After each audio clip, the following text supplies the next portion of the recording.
I'm told that I'm supposed to be hitting the panic button right now. I'm supposed to be whipping all of you into a panicked frenzy right now.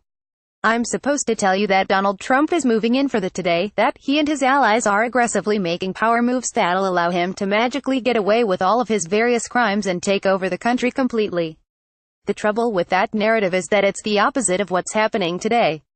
Holy crap, did Donald Trump have a bad day today? He was hoping that Devin Nunes could somehow get him off the hook. But all Nunes came up with was a kindergarten-level memo that even Trump's own legal advisors ultimately begged him not to release, because they think it'll do him more harm than good. Because Nunes is an idiot, he cajoled his fellow Republicans on the House Intel Committee into voting to release the memo. This will hurt Trump, not help him. If Nunes had a brain, maybe he could have found a way to help Trump, but Nunes is an idiot.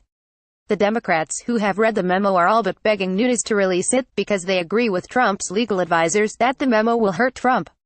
The goal was obviously to turn public opinion against Deputy Attorney General Rod Rosenstein, in the faint hope it might give Trump the political muscle to fire him. But that ship sailed. Then Trump used up what little political capital he had left on ousting FBI Deputy Director Andrew McCabe, who has nothing to do with the Russia investigation. Is Trump too paranoid and stupid to understand that the controversial McCabe ouster only serves to further weaken him, without getting him 1 inch closer to curtailing the Russia probe? Or is Trump just so angry about not being able to fire anyone who is actually investigating him, he settled for taking down McCabe just to blow off steam? And Trump let the deadline pass today for implementing the new sanctions against Russia.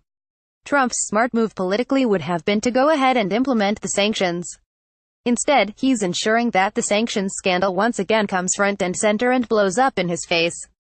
He's apparently so afraid of retribution from Vladimir Putin, he's willing to make the worst possible political move for himself. These are not the confident moves of someone who is taking over. These are the low percentage plays and frantic missed shots that people resort to when they're on the ropes. Everything that Donald Trump tried today failed. He fired off much of his remaining arsenal. None of it hit the target. Some of it circled around and hit him. Donald Trump has had some good days for himself since taking office. Those have been the days where he's quietly signed corrupt executive orders and no one noticed.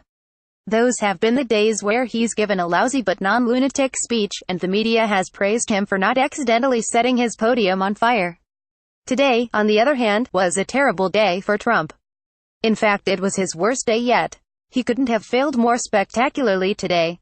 Keep up to date with the latest Palmer Report articles via email. Get the latest content first. Email address update preferences. New articles are added daily. Subscribe now. We respect your privacy.